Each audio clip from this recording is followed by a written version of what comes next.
అండి నమస్తే అండి అమ్మమ్మ నాయనమ్మ ఛానల్కి స్వాగతం అండి.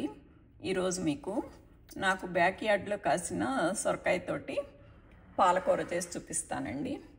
ఇదిగోండి, పాలకూర అంటే మన ఆకుకూర పాలకూర కాదు. మొన్న ఎప్పుడో నేను ఎవరితోటో అంటే పాలకూర అంటే వాళ్ళు లీఫీ వెజిటబుల్ పాలకూర అనుకుంటున్నారు. పాలకూర కాదు, సొరకాయలో నేను మన మామూలు మిల్క్ పోసేసి కూర అండి. ఇది చాలా బాగుంటుంది. ఇదిగోండి కూర, అప్పుడే అన్నప్రాసం చేసిన పిల్లలకు కూడా పెట్టచ్చండి కూర. ఇక మీరు ఫస్ట్ అన్నం పెట్టిన కొత్తల్లో కూడా మీరు ఇది పెట్టేసేయచ్చండి. ఇది అసలు మెత్త ఉడికిపోయింది ముక్క. లేదన్నా మీరు పిసికేసి చక్కగా పిల్లలకి పెట్టేసేయచ్చు అనమాట. ఇది నా సొరకాయ పాలకూర.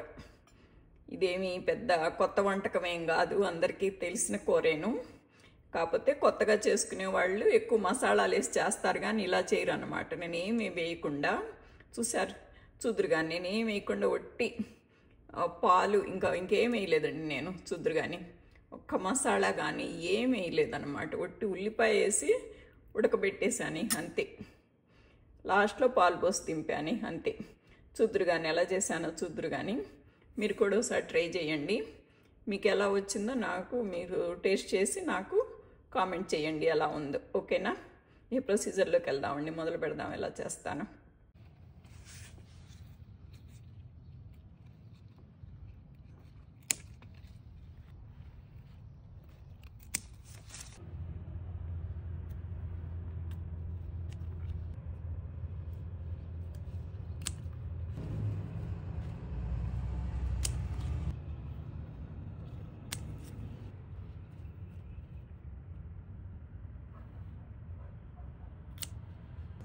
వద్దులే.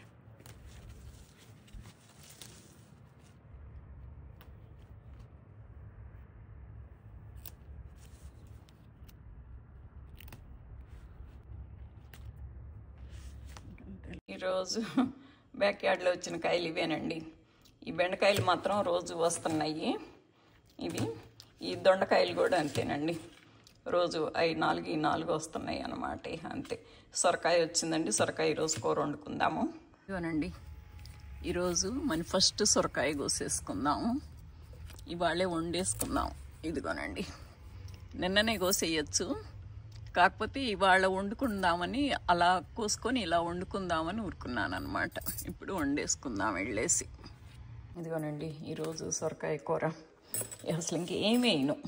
అంటే నాకు అసలు ఈ సొరకాయ ఇలాగే పచ్చిది ఇలాగే తినాలనిపిస్తుంది. బట్ ఇలా తినలేం కదా పచ్చిది ఎక్కువ, అందుకని కూర వండుతాను. ఏమైనండి, జస్ట్ ఒక ఉల్లిపాయ కోసాను, ఇది ఒక్కటే వేసేసి ఓ చుక్క పాలు పోసి పాలకూర వండుతాను. అసలు ఇంకేం వేయనండి. ఇది ఇట్లాగే తినాలని ఉంది, అది సంగతి. ఇదిగోనండి, అసలు ఇంత లావునుంది, ముదిరిందేమో నిన్న కొయ్యాల్సిన కాయ అనుకున్నాను. అసలు ఎంత బాగుందో, లేతగా ఉందండి. మొదలు కట్ చేసినా కూడా పర్మంత ఎక్కిపోయింది. చాలా బాగుంది. అసలు నేను ఎప్పుడు ఇలా ఈ తోలు తీయటాలు కట్ చేయటాలు చూపించను, బట్ అసలు ఇది ఎంత బాగుందన్నమాట.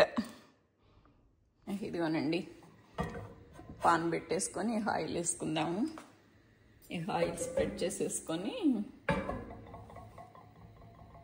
ఒక్క మిరపకాయ గిల్లు వేసుకుందాం, కొంచెం ఆవాలు, కొంచెం జీలకర్ర, అవి చెట్టు అన్నాక కరివేపాకు.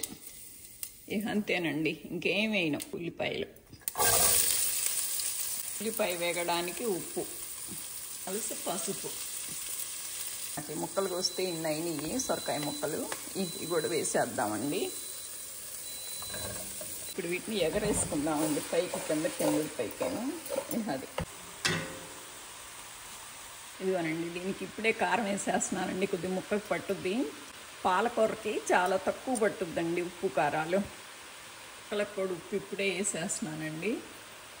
ఇక కలిపేసి మూత పెడితే కొద్ది గుమ్మగిలుద్ది. కల్లాను ఆ సాంబార్ కారం పడాలండి. మనం వేరే ఏం ఇంగ్రీడియంట్స్ ఏం వేయటం లేదు కదా. ఇక ఆ కారానికే ద టేస్ట్ అనమాట. లాస్ట్లో ఒక పాలు పెట్టరు, ఇంకంతే. వేసేద్దాం. ఉమ్మగిలు చిన్నగా అదే ఉడుకుతుంది. మధ్యలో ఒకసారి అడుగంటకుండా ఒకసారి చూసుకోవటమేనండి. ఉప్పు వేసాం కదా, ఆ ఉప్పు నీరు వచ్చి దానికే చిన్నగా ఉడుకుతుంది అనమాట. పండిన కాయ లేతకాయ కదా అండి. నేను అసలు చుక్క నీళ్ళు పోయలేదు, ఉప్పు వేస్తే ఆ సొరకాయలో వచ్చిన నీరు అలా వచ్చింది అన్నమాట. దీంతో ఉడికిపోయింది, మనం ఏం వేసే పని లేదు, జస్ట్ ఉప్పు కారం ఇంకంతే నేను వేసింది. ఇంకా శాంతం ఉడకలేదండి, బాగా ఉడికిన తర్వాత పాలు పోసేసి ఆపేయటమే.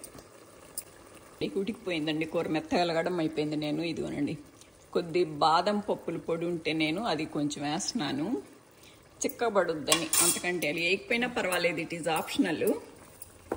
నాకు అసలు ఈ ఐడియా ఎలా వచ్చిందంటే, ఫస్ట్లో నా మేనగోడలో ఒకటి ఉండేది, వేగన్ అన్నమాట. అది మామూలు పాలు పోస్తే తినేది కాదు. అది ఎవరు అదర్ యానిమల్స్ వాడి పాలు తాగవు, మనిషి ఒక్కళ్ళేను, ఎందుకు వాటి బేబీలకి ఇవ్వాలి, మనం ఎందుకు తాగేది అని అది తినేది కాదు. అందుకని దానికోసం నేను వేరుశనగ పప్పులో ఈ బాదం పప్పులో మిక్స్ చేసి ఆ పాలు పోసి ఉండేదాన్ని అనమాట. అట్లా నాకు అలవాటైంది. ఇది కొంచెం వేస్తే ఇప్పుడు నీరుగా ఉంది కదండి, అప్పుడు వేస్తే కొద్దిగా చిక్కబడుద్ది అనమాట. అందుకని ఇప్పుడు పాలు పోసేద్దాము, ఇంకంతే అవునండి. పాలు కూడా ఎక్కువ పట్టవండి, కొంచెమే పడతాయి.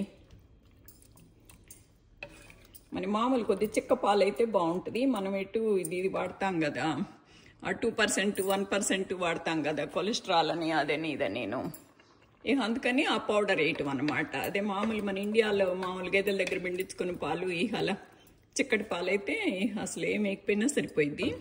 ఇప్పుడు మనం ఇవి కనుక నేను ఆ పౌడర్ వేస్తే చిక్కదనం సరిపోయిద్ది అనమాట. ఇదిగోనండి అయిపోయింది కూర, చూసారా? మరి లొట్లొట్ల పులుసులేను లేదు, చిక్కగా గట్టిగాను లేదు, ఒక మాదిరిగా ఉందన్నమాట. చక్కగా ఉంది, ఇట్లా ఉంటే బాగుంటుంది. అది ఆపేసాను కూర కూడాను. Please like, share and subscribe అండి. మీరు కూడా చేసి చూసి ఎలా ఉందో నాకు కామెంట్ చేయండి అండి. Thank you.